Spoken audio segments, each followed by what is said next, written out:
Ano nga ba ang tunay na nangyari sa West Philippine Sea? Bakit pagkatapos lamang umalis ng pinakamakapangyarihang aircraft carrier ng Amerika, bigla namang nagsulputan ang mga warship at bomber ng China malapit sa Baho de Masinloc? Nagkataon lang ba ito? O isa itong malinaw na mensahe ng Beijing sa Estados Unidos, Pilipinas, at Japan? Mas nakakagulat pa, ayon sa mga defense observers at satellite imagery, hindi lang isa o dalawang barko ang ipinadala ng China. Isa itong buong naval force na binubuo ng destroyer, frigate, corvette, amphibious assault ship, replenishment vessel, kasama pa ang mga helicopter at military aircraft. Pero ang mas mahalagang tanong, sino ba talaga ang nagpapakita ng lakas, at sino ang may mas malinaw na estratehiya? Sa video na ito, aalamin natin ang sunod-sunod na pangyayari mula sa makasaysayang trilateral naval drills ng Estados Unidos, Pilipinas, at Japan hanggang sa mabilis na tugon ng China. Susuriin din natin kung bakit itinuturing ng maraming defense analysts na isa na naman itong mahalagang kabanata sa lumalalim na tensyon sa West Philippine Sea. Mula ika-21 hanggang ika-25 ng Hulyo, nagsagawa ang Estados Unidos, Pilipinas, at Japan ng panibagong Multilateral Maritime Cooperative Activity o MMCA sa karagatan malapit sa Baho de Masinloc. Hindi ito simpleng maritime patrol lamang. Isa ito sa pinakamalaking trilateral naval activities na isinagawa sa lugar ngayong taon. Ang pinakaunang nakatawag ng pansin ay ang paglahok ng George Washington Carrier Strike Group, isa sa pinakamakapangyarihang naval formations ng US Navy. Kasama nito ang iba't ibang escort warships, aircraft, at support vessels na may kakayahang magsagawa ng malawakang air at sea operations. Samantala, nagpadala rin ng Philippine Navy at Japan Maritime Self-Defense Force ng kani-kanilang mga barko at military aircraft upang magsagawa ng magkasanib na pagsasanay. Layunin ng aktibidad na palakasin ang interoperability ng tatlong bansa habang ipinapakita ang kanilang suporta sa kalayaan sa paglalayag at sa international law. Hindi lamang simpleng paglalayag ang isinagawa ng tatlong magkakaalyado. Kasama sa kanilang training ang cross-deck helicopter operations kung saan ang mga helicopter ng isang bansa ay lumalapag sa barko ng ibang bansa. Nagkaroon din ng anti-submarine warfare drills. Napakahalaga nito dahil ang South China Sea ay isa sa mga lugar kung saan aktibo ang iba't ibang submarines mula sa mga pangunahing military powers. Isinagawa rin ang at-sea replenishment training. Ito ang proseso ng paglilipat ng fuel at supplies habang nasa dagat pa ang mga barko upang mapanatili ang kanilang operasyon nang hindi kailangang bumalik sa port. Ipinapakita nito na ang tatlong bansa ay hindi lamang nagpapakita ng presensya kundi nagsasanay para sa mas komplikadong military coordination kung kinakailangan. Habang isinasagawa ang MMCA, hindi agad nagkaroon ng malaking military response ang Beijing.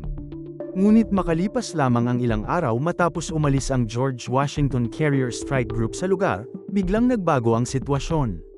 Noong ika-31 ng Hulyo at unang araw ng Agosto, nagsimula ang malawakang deployment ng People's Liberation Army Navy o PLAN malapit sa Baho de Masinloc. Ayon sa Armed Forces of the Philippines, defense observers, at satellite imagery mula sa Landsat, ilang Chinese warships ang namataan sa loob ng humigit kumulang 120 nautical miles mula sa Pilipinas. Para sa maraming analysts, hindi ito aksidente. Isa itong malinaw na pagpapakita ng force projection ng Beijing. Batay sa mga ulat, kabilang sa deployment ang isang Type 052 destroyer. Ito ang isa sa pinakamodernong guided missile destroyers ng China na may kakayahang magsagawa ng air defense, anti-ship, at anti-submarine operations. Kasama rin ang isang Type 054 frigate na pangunahing ginagamit bilang escort vessel at may advanced missile systems. Naroon din ang isang Type 056 corvette, isang mabilis na combat ship na karaniwang ginagamit sa coastal security at patrol missions. Ngunit ang mas nakatawag ng pansin ay ang presensya ng isang Type 071 amphibious transport dock. Isa itong malaking barkong kayang magsakay ng daan-daang sundalo, armored vehicles, helicopters, at landing craft. Karaniwan itong ginagamit sa amphibious operations at humanitarian missions, ngunit maaari rin itong gamitin sa malalaking military deployments. Hindi pa rito natatapos ang deployment. Kasama rin ang replenishment ship, hovercrafts, military helicopters, at bomber at fighter aircraft na lumipad sa paligid ng operasyon. Isa sa pinakamahalagang bahagi ng pangyayaring ito ay ang timing. Halos kasunod agad ng pag-alis ng US Carrier Strike Group ang pagdating ng Chinese Naval Force. Para sa maraming defense experts, hindi ito simpleng coincidence. Sa larangan ng geopolitics, ang timing ay isang mensahe. Maaaring nais ipakita ng Beijing na kaya rin itong mag-deploy ng malaking naval force sa parehong lugar anumang oras.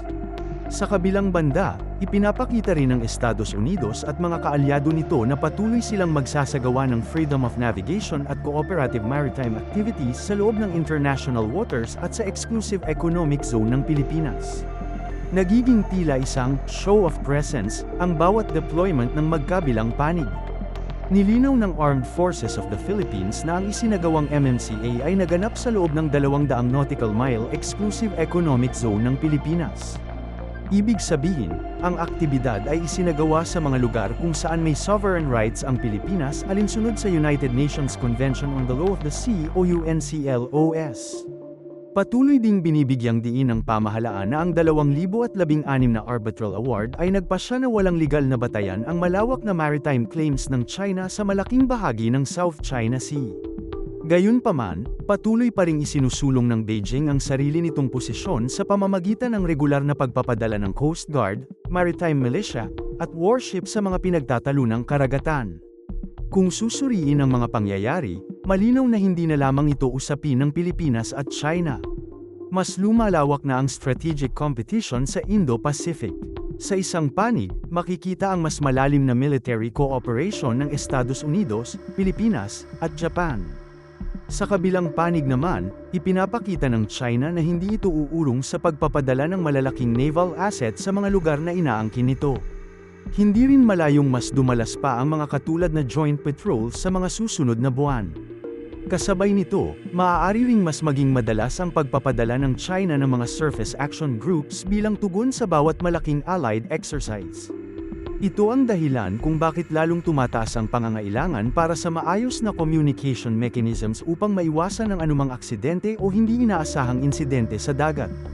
Sa ngayon, nananatiling kontrolado ang sitwasyon. Ngunit habang patuloy ang pagdami ng mga warships, military aircraft, at multinational exercises sa West Philippine Sea, mas nagiging sensitibo ang bawat kilos ng bawat bansa. Ang sunod-sunod na deployment ng Estados Unidos, Pilipinas, Japan, at China ay nagpapakita na ang West Philippine Sea ay nananatiling isa sa pinakamahalagang strategic flashpoint sa buong Indo-Pacific. Habang ipinagpapatuloy ng mga kaalyado ang kanilang joint maritime activities upang suportahan ang international law at freedom of navigation, patuloy namang tumutugon ang China sa pamamagitan ng pagpapakita ng sariling military capabilities. Sa huli, ang pinakamahalagang layunin ng lahat ng panig ay mapanatili ang kapayapaan at katatagan sa rehiyon habang iniiwasan ang anumang insidenteng maaaring magpalala ng tensyon. Habang patuloy nating binabantayan ang mga susunod na development, isang tanong ang nananatili. Ito na ba ang bagong normal sa West Philippine Sea, kung saan bawat military exercise ay agad sinusundan ng isa pang pagpapakita ng lakas mula sa kabilang panig? Ano ang inyong opinyon? Sa tingin ba ninyo ay makakatulong ang mas madalas na joint patrols upang mapanatili ang seguridad sa West Philippine Sea, o lalo lamang nitong pinapataas ang tensyon sa rehiyon? Ibahagi ang inyong pananaw sa comment section. Kung nagustuhan ninyo ang video, huwag kalimutang mag-like, mag-subscribe, at pindutin ang notification bell para sa mas marami pang defense at geopolitical updates. Salamat sa panunood.